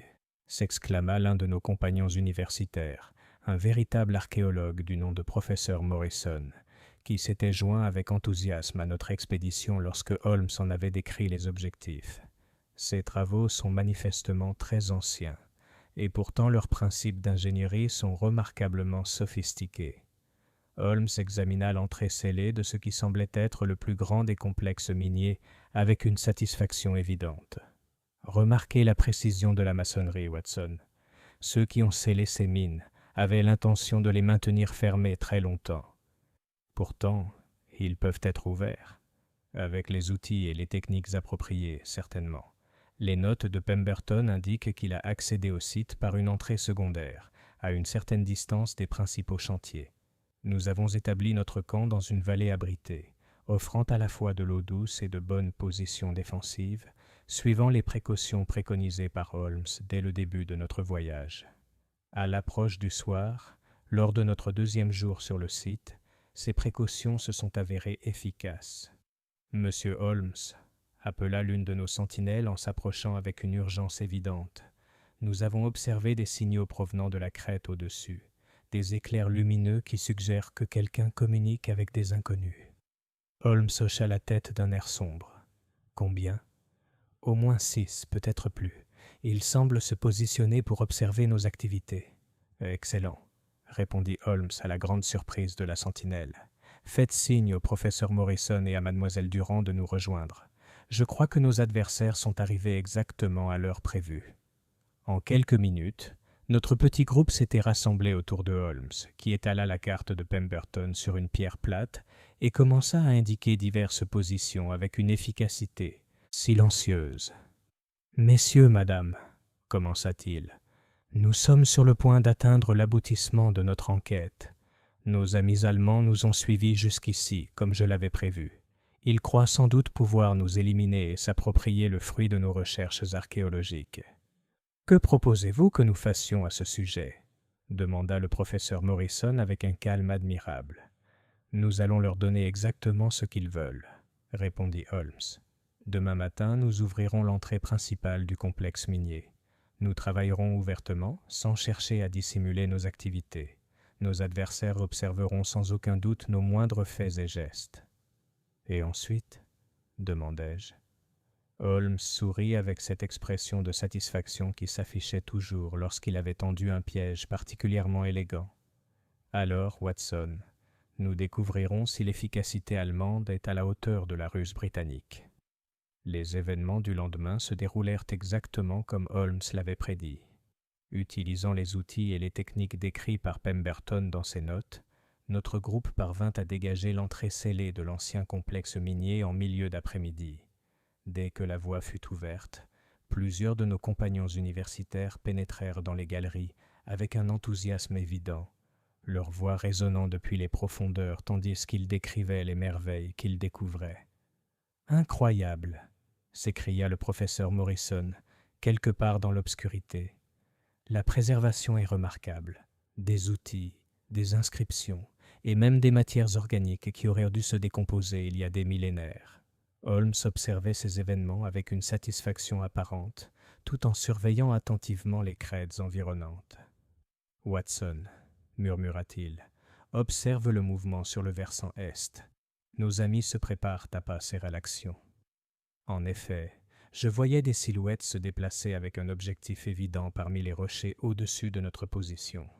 Combien ? 8, d'après mes calculs. Plus que prévu, ce qui suggère qu'il considère cette opération comme d'une importance considérable. Alors que les ombres de l'après-midi commençaient à s'allonger, Holmes a rassemblé notre groupe et a annoncé la suspension des opérations pour la journée.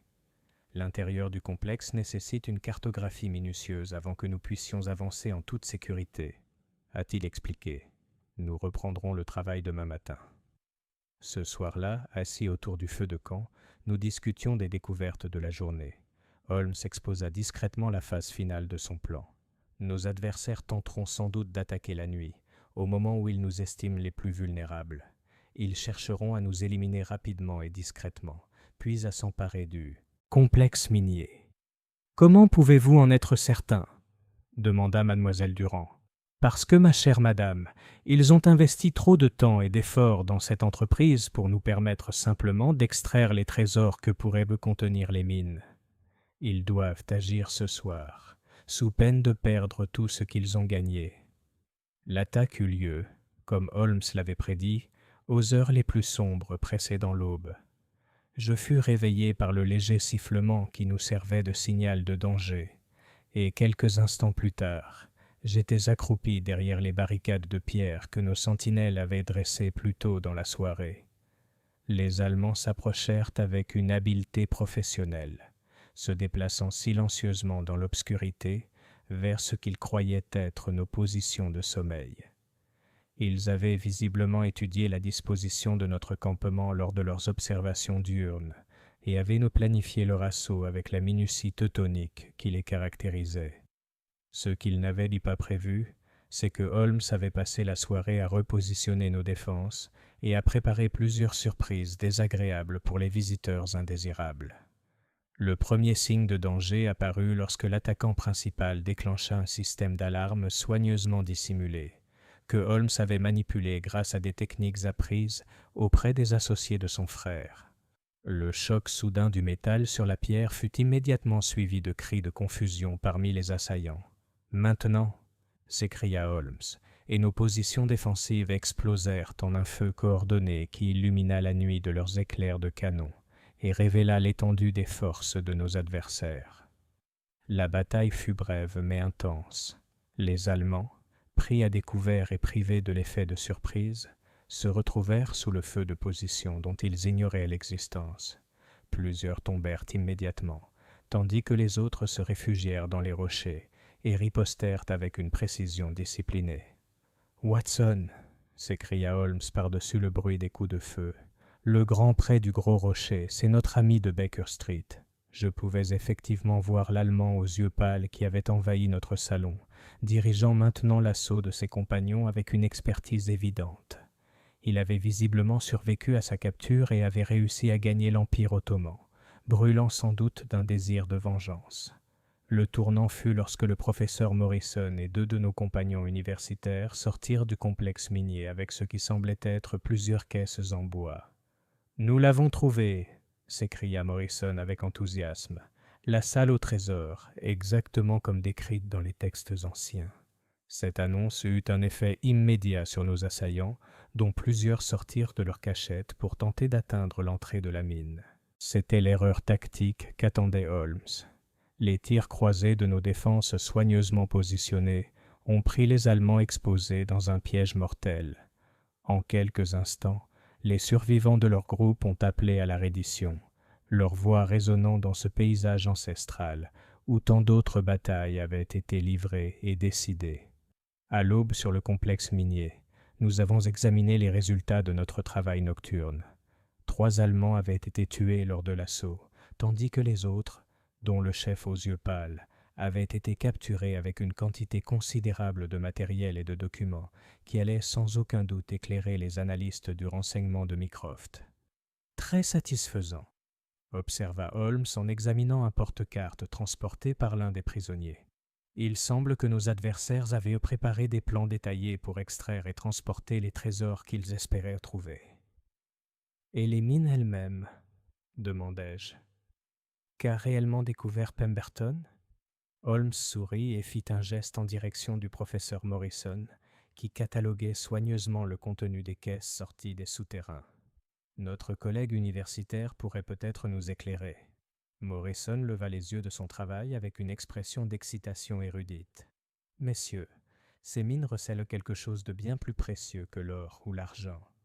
Elles recèlent un patrimoine complet de techniques métallurgiques anciennes, un savoir perdu pour le monde moderne, mais préservé par la sécheresse souterraine. Ces connaissances étaient destinées aux Allemands à des fins militaires, ajouta Holmes. Les anciennes méthodes de fabrication d'alliages d'acier décrites dans ces documents leur auraient conféré un avantage considérable dans leur programme de construction navale. Alors que nous nous préparions pour notre retour à Constantinople, Mademoiselle Durand s'approcha de Holmes avec une gratitude évidente. « Monsieur Holmes, comment pourrais-je vous remercier pour ce que vous avez accompli ? Non seulement vous avez traduit en justice les assassins de M. Pemberton, mais vous avez aussi empêché que ces découvertes soient détournées par ceux qui les exploiteraient à des fins destructrices. »« C'est à vous, mademoiselle, que je vous remercie, » répondit Holmes. « Votre courage en nous confiant cette affaire et votre volonté d'affronter le danger pour obtenir justice ont rendu tout cela possible. »« Et le jeune Henry ?» demanda-t-elle. « Sera-t-il libéré ?»« Je soupçonne, » dit Holmes avec une satisfaction évidente, « qu'Henry Pemberton est déjà libre. Le télégramme de Mycroft ce matin a confirmé que les charges retenues contre lui avaient été abandonnées et qu'on lui avait proposé un poste à la division cartographique du ministère des Affaires étrangères. Ah, Condition bien sûr qu'il ait appris à éviter les établissements de jeu. Le voyage de retour à Londres nous a laissé amplement le temps de réfléchir à l'affaire extraordinaire que nous venions de conclure. Ce qui avait commencé comme un simple meurtre familial s'était transformé en une conspiration internationale, impliquant des trésors anciens, de l'espionnage étranger et le fragile équilibre de la politique européenne. Holmes, dis-je alors que nous étions sur le pont du bateau à vapeur qui nous transportait à travers la Méditerranée, comment saviez-vous que les Allemands nous suivraient jusqu'au site minier? Psychologie élémentaire, Watson. Ils avaient investi trop de temps et d'efforts pour obtenir la carte de Pemberton pour abandonner leur plan face aux obstacles. L'opportunité d'éliminer leurs concurrents tout en s'assurant le prix convoité était irrésistible pour des esprits entraînés à l'efficacité militaire.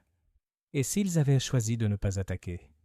Holmes sourit avec l'assurance qui le caractérisait. Nous aurions alors profité d'une agréable expédition archéologique et aurions pu rentrer à Londres avec des objets intéressants pour le British Museum. L'une ou l'autre issue aurait été juste, même si j'avoue avoir trouvé la conclusion la plus dramatique plutôt satisfaisante.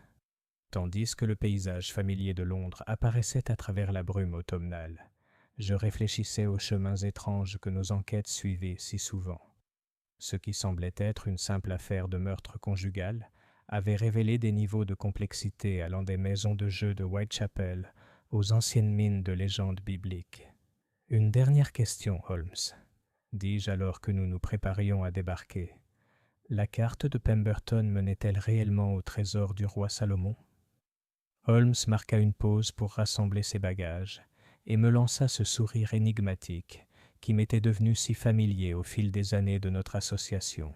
« Mon cher Watson, » répondit-il, « certains mystères sont mieux laissés à l'imagination. Après tout, les plus grands trésors sont souvent ceux qui existent dans le domaine du possible, plutôt que dans le monde banal des faits. » Et c'est par cette observation sibylline caractéristique que Sherlock Holmes concluait ce qui allait s'avérer l'une de nos aventures les plus complexes et les plus dangereuses. L'affaire de la carte murmurante avait mis à l'épreuve non seulement nos talents de détective, mais aussi notre courage, notre ingéniosité et notre capacité à distinguer la simple vérité des motivations criminelles des réalités complexes des intrigues internationales. Henry Pemberton fut effectivement libéré et poursuivit une brillante carrière au sein du gouvernement. Mademoiselle Durand retourna en France, où elle créa un service de traduction performant, spécialisé dans les textes archéologiques. Les agents allemands capturés fournirent au département de Mycroft de précieux renseignements sur les activités ennemies dans tout l'Empire ottoman. Et les anciennes mines? Elles furent à nouveau scellées, leurs secrets préservés pour les générations futures de chercheurs qui pourraient les aborder avec le respect et la sagesse que méritent de tels trésors. Parfois, comme Holmes l'avait observé, la plus grande victoire ne réside pas dans la conquête d'un trésor, mais dans la garantie qu'il ne puisse être détourné par ceux qui voudraient l'exploiter à des fins destructrices. La carte murmurante s'était enfin tue, ses secrets à l'abri de ceux qui les exploiteraient à des fins malveillantes. Justice avait été rendue, la paix internationale préservée, et une fois de plus, le jeu reprenait. La fin,